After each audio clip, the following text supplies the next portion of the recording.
मित्रों एक अच्छा योजना आयल बा कि गंगा में वाटर मेट्रो चली। चूंकि देखिए चुनाव हो गया, चुनाव से बात समझ लीजिए कि बिहार में जब भी चुनाव हुई तो केंद्र सरकार कुछ ऐसा स्कीम लेके आई जोना से लोग या तो लुभावना में पड़ जाई हैं या तो उनका के वोट देवे के मजबूर हो जाई हैं। तो चैनल के पहले लाइक सब्सक्राइब कर ली। भूषण भोजपुरिया रुआ चैनल देखा तनी हम चंद्रभूषण भट्ट रुआ के बता रहा बनी एक नया डेवलपमेंट के खबर जानकारी, क्योंकि हमारा फोकस रहेला सरकारी योजना पे। तो गंगा में वाटर मेट्रो चली, 6 गो एक स्टेशन हुई, कुल 50 किलोमीटर के सफर ही कराई। कहाँ से शुरू हुई कहाँ तक खत्म हुई एक बारे में रुआ के बताते नहीं।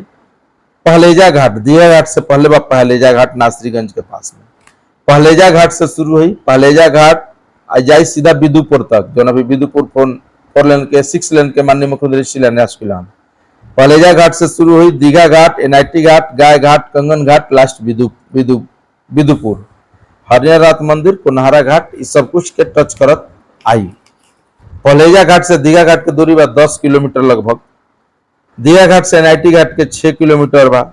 एनआईटी घाट से कोनहारा घाट के 8 किलोमीटर बा। ऐसे से करके 50 किलोमीटर तक का सफर पूरा करी। 6 गो एक स्टेशन हुई।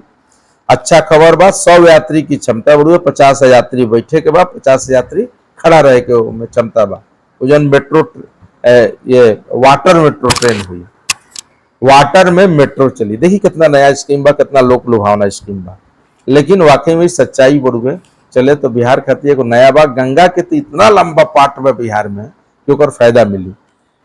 तो 100 सीट के 100 यात्री के ढोए के क्षमता बा मेट्रो के, वाटर मेट्रो के।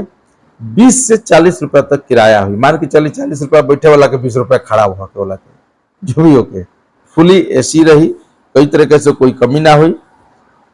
जौन एजा डायरेक्टर वाला नु डायरेक्टर खबर के जानकारी दिलहन। कोची मेट्रो लिमिटेड के विशेषज्ञ 3 गो दल जायल रहे, आके पूरा मुआयना करके गइल बा। तो अच्छा बात बा, चली तो काफी सुविधा हुई।